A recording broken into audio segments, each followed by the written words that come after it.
G'day, Steeler Nation. Welcome back to Steelers Nation Australia, and also welcome back to the Steel Curtain Network. As time of recording, I'm just watching as well, and I said this before on my live chat on my Steelers Nation YouTube channel, which was literally like a few moments ago. I love sport. I I I love American sport, and right now we have a hockey game on right now, so the results already over by the time you guys listen to this on SEN, Steel Curtain Network. What I'm watching in the background, the Ottawa Senators and the Detroit Maple Leafs in the Ontario, battle for Ontario. It's a lot of fun. Sports, awesome. Sports, fun. American football is unbelievable. American sports is great.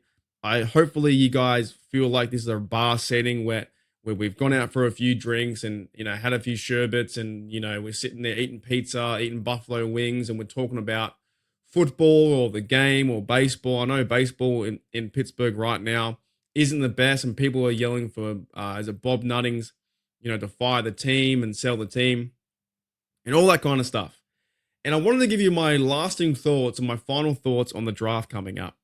And the Steelers, I think, in 2025, there's a lot of question marks. Question marks in terms, we've been talking for weeks and weeks and weeks around this Aaron Rodgers stuff. And I'm kind of getting over it. I'm almost moved on, pretty much done. I'm done with the A-Rod talk in terms of A-Rod that he's going to sign. I thought that A-Rod was going to walk out of the Pat McAfee show in Pittsburgh, in PPG Paints Arena, and he's going to walk out with a terrible towel. I'm kind of done and moved on. I think the Steelers, if they're going to sign him, they'll sign him soon or in 4 weeks or 5 weeks' time.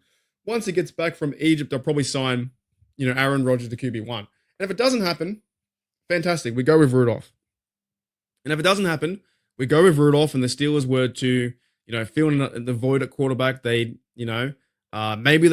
Sanders falls to 21. Maybe the Steelers get quarterback.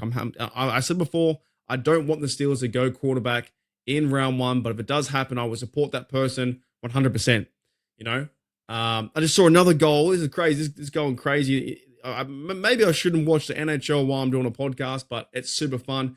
The Toronto Maple Leafs are going crazy. They haven't won they haven't won a playoff series since like 2004. And the Steelers also, we have to get back to our own winning ways too, because we haven't won a playoff game since 2017. So the Steelers have missing holes.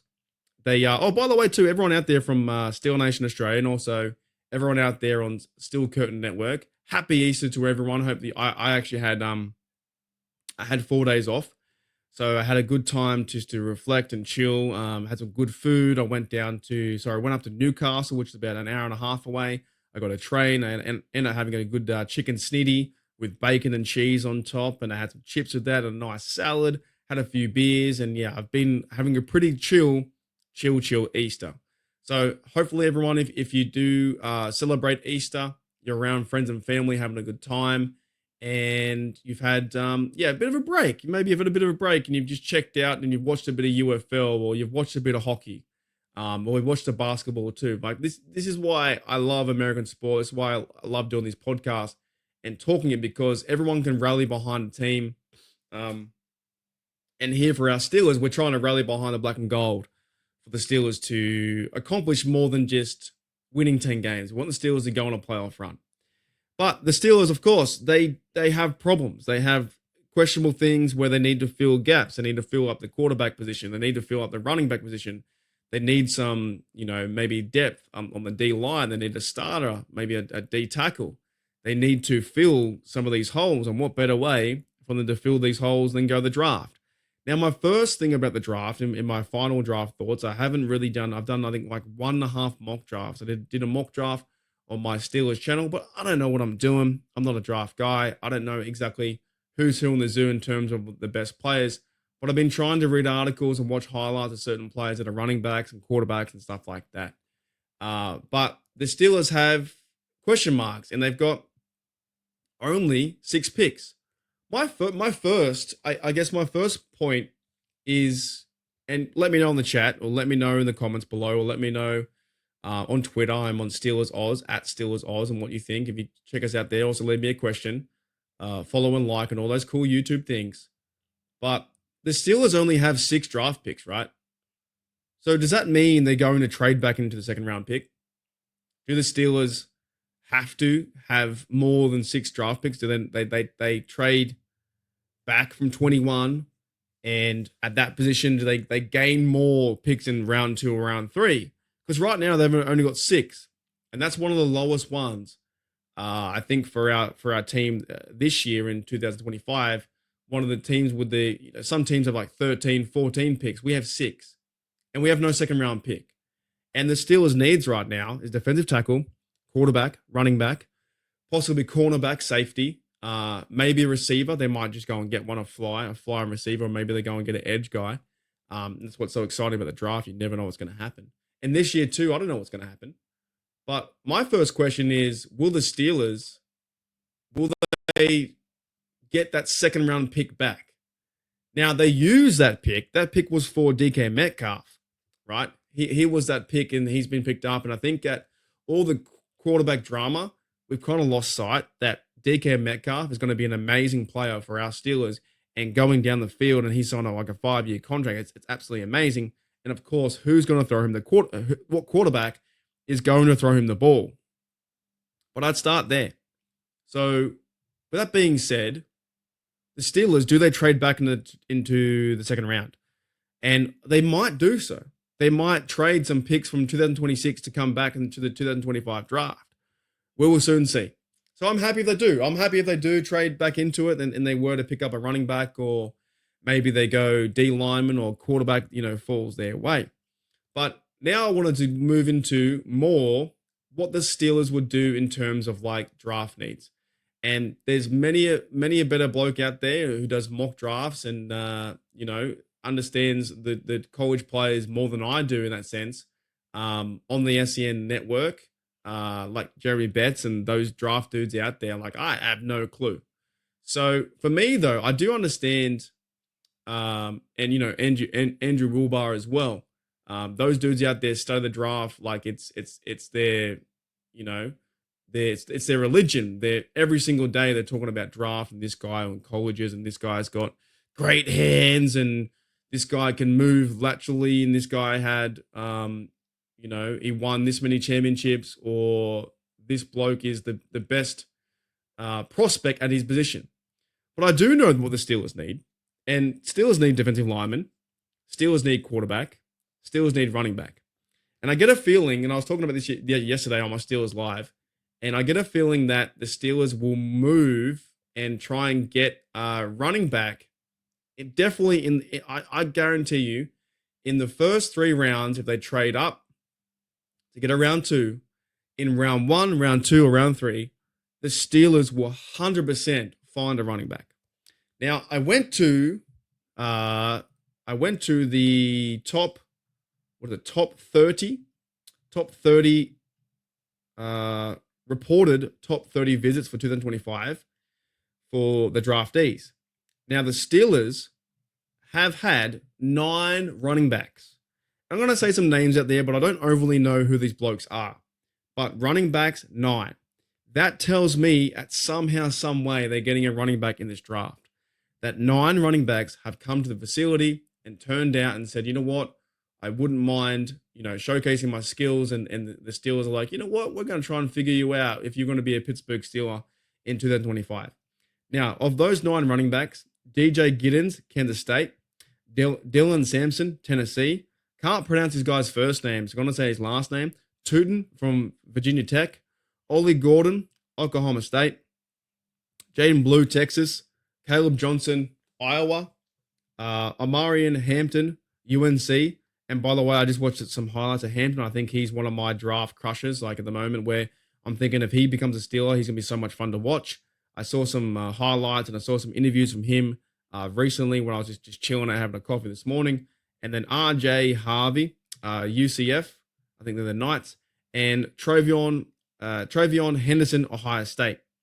So the Steelers have nine running backs that have been reported to visit the Pittsburgh Steelers facility. That tells me that 100% they could go running back round 1. They could trade up to round 2. They could also, maybe that falls to day 3, or maybe it falls to round 3, and the Steelers need to pick up another running back in the draft. Now, right now on the running back roster, just to refresh everyone's memory, and we'll talk about these blokes like I did in my live the other day. And if you're not from Steel Curtain Network, check out me on Steelers Nation Australia live on the YouTube platform. But if you are on SEN, thank you for checking out the channel and along with our other podcasts here too. So I went through this on my live the other day, and I was talking about the running backs. So Jay Warren is right now, Jay Warren is number one running back. Kenneth Gainwell from Philadelphia, Super Bowl champion, he's RB2, but probably more like RB3. And Cordero Patterson is wearing 84, which was, Antonio Brown's old number. He's still on the team. Then going down the list, you have Jonathan Ward, Aaron Shemplin, and Evan Hall, which these blokes there have more just been pretty much like practice squad guys. Nothing against them, but 35, 33, and Evan Hall, those dudes have been like practice squad running backs in that sense. Okay, so Cordero Patterson, let's backtrack a bit. He got injured, I believe, in the Falcons game. I think it was like midway through the game, a massive run, then hurt his ankle, hurt his like ACL or something like that. Was never the same. And also he's quite the aging running back now. He did fantastic with the Vikings and kick of returns, all those things. I think the Steelers brought him in because he had connections with the Falcons and connections with Arthur Smith. But Cordero Patterson, I feel like he could be cut. Will the Steelers draft a running back with Joe Warren being RB1, Kenneth Gainwell being RB3, and the next minute, if they go that way, then the running back would be RB4 behind Cordero Patterson? Don't think so. So I think the Steelers, in that sense, would probably get rid of Patterson. Maybe he's a cut at some stage, and then Warren could be RB1 and Kenneth could be RB3. But at the same time, though, in this sense, if the Steelers were to draft a Henderson or a Myron Hampton, that might be in the first few rounds. And he could be your round one draft running back again. But the Steelers did that with Najee. I understand that it happened before, and maybe it didn't work out in terms of the contract. But Najee was a pretty good running back, getting 1,000 yards each of his 4 seasons, and it was very, very physical. But it didn't work out. Steelers didn't sign him again, and now they're the same spot they were 4 years ago in terms of trying to find maybe their next franchise running back. Now, Joel Warren also, he was in a second-round tender, so he's $5 million, I think, deal, and it's a 1-year deal for 2025. So maybe the Steelers' option right now is to find a running back through the draft and get him for the next 4 years, and possibly they might do the same with quarterback too, with Mason Rudolph could be a backup, or Mason Rudolph could be starting at QB. So that's my thought there. I think the Steelers will somehow, some way find a running back. It just depends what point, where do they get them, and how does it all pan out, and which running back comes in, and is it like running back by committee and a workload, where we've seen in the past that Najee took most of the carries in his rookie year, with Big Ben, had a lot of checkdowns. Le'Veon Bell was the workhorse as well. But I feel like the Steelers' different direction this year could be go and get a running back in the draft. Warren could be a QB1, learn the position. Then the other bloke there, Gainwell, is RB3. And whoever's in the draft, if it's Scatterbo or if it's Hampton or whatever, maybe they share carries with Warren as like a 50-50 approach or a 60-40 where Warren's the guy or you feed the other running back in too. It's in any way you see it, it's going to be very exciting who the Steelers choose at that position, at the round 1 pick. And there could be members out there right now in the chat on Steel Nation Oz or SEN saying, hang on a minute, all this RB talk, last year we got carved up. In that playoff game versus the Ravens, we got absolutely carved up.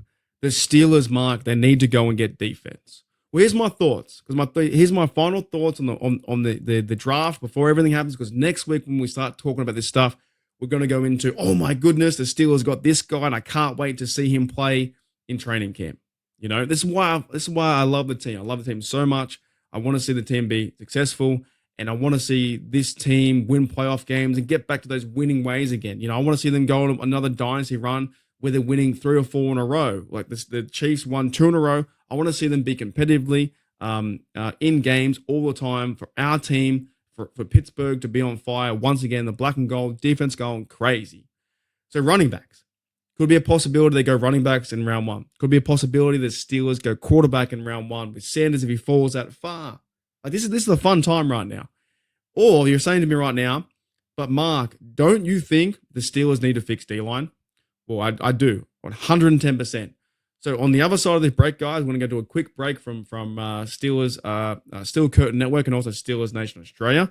Just hang around, a quick little break, and after this break, we're going to talk about what the other needs are and my thoughts on the draft 2025 coming up. It's in the next few days. It's so exciting, so much fun, but there could be a big possibility the Steelers go and get one of those huge mammoths who are 6'6" or 6'4", those big dudes up front to play defensive tackle and help stop the run and learn from Cameron Haywood and the other guys on the D line. They need to fix D line as well.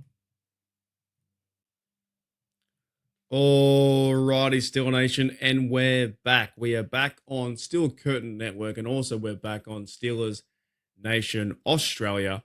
When I'm recording this, while I'm still watching the game. I'm still watching the Toronto Maple Leafs versus the Ottawa Senators.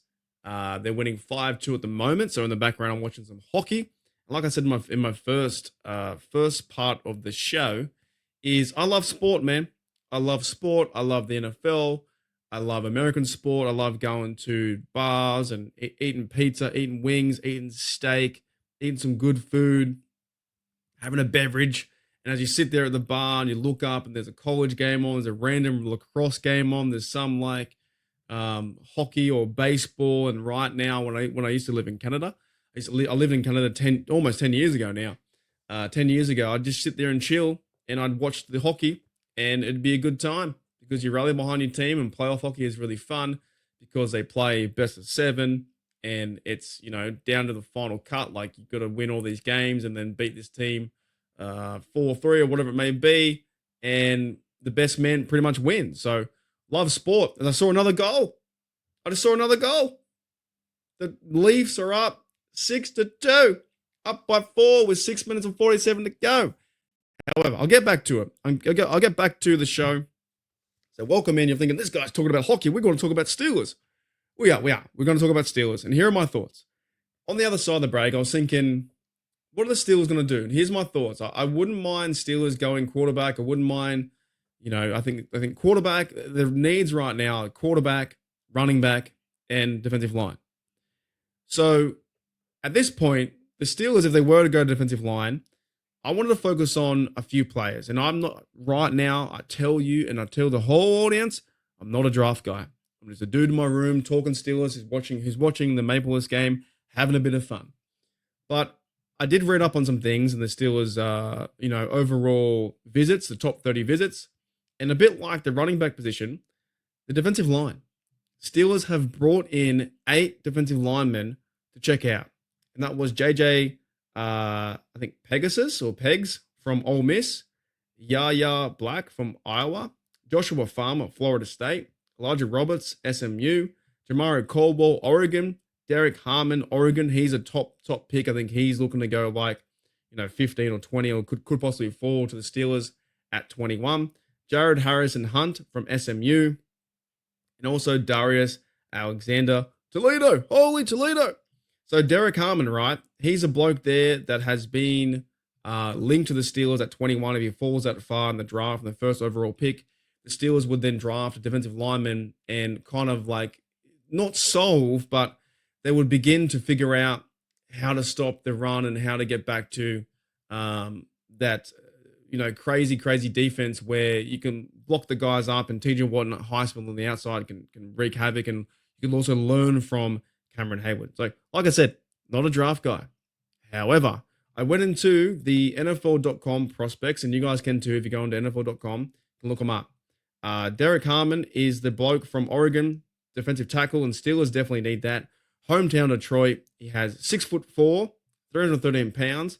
And I'm going to go to his overall analysis. And this was done by Lance Zierlein, NFL analyst. And he says here, and this would be great for our Steelers, position versatile, building block that makes moving the football a much tougher task. Harmon is wide, long, and naturally powerful at the point of attack. The Steelers need that. He can create traffic jams. The Steelers need that. Inside a 2-gap of a stunt. Power his way into the backfield. He is unlikely to be a primary sack man. That's okay. We have TJ Watt. but it can be part of the swarm unit that batters a pocket. We need that. Put his big paws up and maybe he can, touch the pass and he can deflect a lot of passes. He which limits his agility. He's reactive to. Sorry, I missed a part there. It says here he's high cut and tight hipped, which limits his ability and agility and reactive to athleticism to finish. Now, sometimes though, I do find like, of course, these draftee dudes are writing mock drafts and they're doing prospects and they're talking draft stuff all the time. They need to use these kind of words, but at least it gives you a bit of an insight of what he's like. Harmon can play up and down the line, both odd and even fronts. He will bring an instant dose of stinginess and toughness to any defense he joins. So I say at 21, sign him up. If the Steelers were to have Derek Harmon there, and he's a guy that can take on two blokes and can man the front and be stingy with defense and toughness up front, the Steelers definitely need that after the Ravens had allowed 200 yards rushing, and we're fighting the Ravens again this year with Derrick Henry and Lamar Jackson. And in years previous, the Steelers had Lamar Jackson's number, but they let him go wild, and then I think TJ was more focusing on Lamar Jackson or the run or something happened. It was really bad to see in terms of Steelers versus Ravens last year. So it says here his strengths here for Harmon is exceptional blend of size, length, and strength. Make him tough to move, versatility to play up and down the line, in odd or even fronts, punches quick, powerful, efficient to stall the block, capable as a block collector to keep his linebacker clean, which would help too. So that helps Holcomb, because Holcomb's coming back from injury. So maybe you can take on two blockers, and next minute the Steelers were to line back, blitz the middle linebacker. Maybe Queen goes down there, maybe Holcomb goes down there, maybe Peyton Wilson runs down there to blitz and take on a defender, which would be really exciting. It says here, twitchy up front, body to pick a boo or block and shed the runner's lane of choice. So he's basically saying he's just moving the players around and then using his arm to overrip or rip a move and penetrate the gap. That's what you want to see. Creates rush momentum to roll downhill once he hits his edge. Now, here's the weaknesses though. Carries bad weight on a top-heavy frame with tightness in his hips. Gets caught behind lateral blocks when he shouldn't. Inconsistent to finish plays after gaining an advantage. Rushes linear. Lack of upper body strength to turn and flip edges. Footwork becomes too static and preventing a secondary rush. Pad level and agility issues create missed tackles in tight quarters. So there are a lot of strengths and a lot of weaknesses too, but the Steelers definitely do need that defensive lineman to come in and man those two gaps and take on the two players at one time, so the linebackers can run down and blitz through the hole. That's what we want to see from a defensive lineman is help out Keanu Benton and help out Hayward. Now, I want to go into some other thoughts too around this draft and around these other guys. And there's just two names on the top of my head. What we're looking at from the draftee perspective was Yahar Black, and he was 6'6" from Iowa.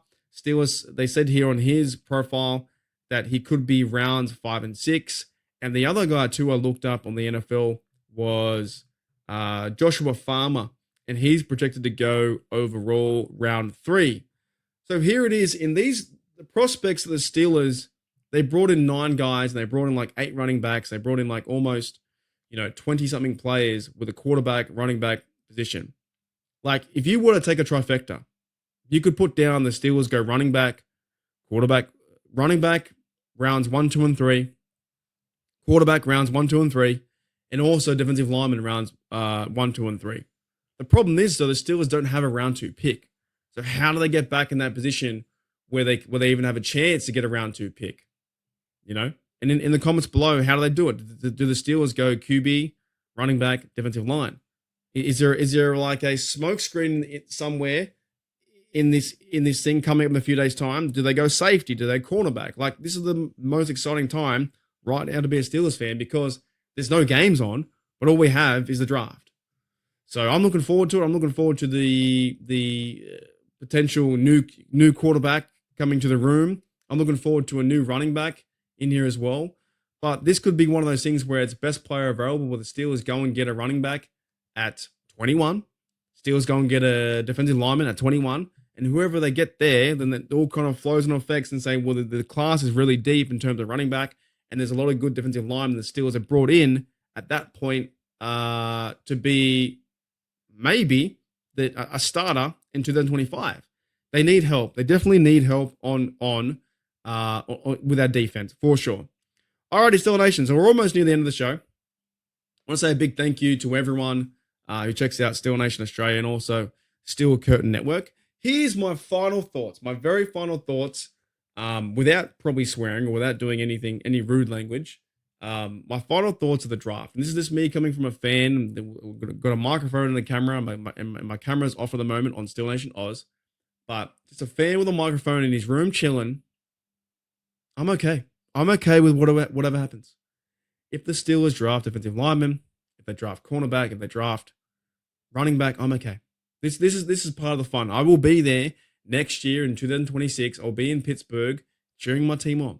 I want the Steelers to do the best they can and get the best players so we have more playoff success and we can run on to championships. We all want that. I'm not going to be too critical if they go and sign this person or that person. I overly don't care. I legit just want to cheer my team on as best we can. So whatever happens, before we start throwing, eggshells in the sky, we start throwing pierogies into the sun, before we be too judgmental on what the Steelers should do or what they didn't do and, oh, why would you sign that guy? He's not a round one pick. Before we do all that, once it does happen, of course, we're going to have a knee-jerk reaction and have our overall, this is you got that guy. The Steelers went quarterback. Sanders fell. Oh, he's no good. Or Sanders is great. He's awesome. Let's just see what happens. Let's have trust in the organization. Let's have trust in the team. Let's try and support our team as best we can. We can be somewhat critical and say, actually, no, I feel like the Steelers should have done this or done that. But overall, it doesn't really matter. It doesn't really matter. I'm just here to enjoy the draft. I'm here to find out who are the next superstars, who are the next teammates to wear the black and gold, who are the next draftees to go on to Latrobe, and we're going to watch them in training camp and preseason games. That's all the fun to me. That's a lot of fun. I can't wait. I can't wait to watch the draft and sit there for 3 hours and say, who's this guy? Who's that guy? Oh my goodness. Now I'm going to watch his highlight tape. So whatever happens, I want to say one big thank you to everyone at Steel Nation Oz. Hope everyone had a great Easter. One big thank you to Steel Curtain Network. Hope you guys are checking out the articles or the podcast with Bad and Dave and Jeff and the Scobro Show. Everyone, check them out. It's a lot of fun. Thank you for listening too. But just relax. Just relax. It's a good time. Feel good. Have a good beer. The Steelers are going to draft 6 players coming up. The Steelers might draft 8 players coming up. They're going to find a quarterback, a running back, a defensive lineman. They're going to find some players to fill in the void, fill in the holes that the Steelers have right now. And I'm overall just looking forward to the process. I'm looking forward to finding out who joined the team and who's going to be the next Hall of Famer. I know it's a bit of a long shot, but we found TJ Watt at 30, and he's going to be a Hall of Famer. They got Cameron Hayward. He's going to be a Hall of Famer. Well, he should be a Hall of Famer. That's another point of discussion we can just talk about later. But they found TJ Watt at 30. TJ Watt's going to try and sign a contract hopefully soon in the offseason, and hopefully he's a Pittsburgh Steeler for life. And TJ Watt is a future Hall of Famer. So what future Hall of Famer are the Pittsburgh Steelers going to draft with their 6 picks in 2025? Thank you, Steel Nation. I'll see you guys later on. And thank you from Steel Curtain Network. And also thank you from Steelers Nation Australia.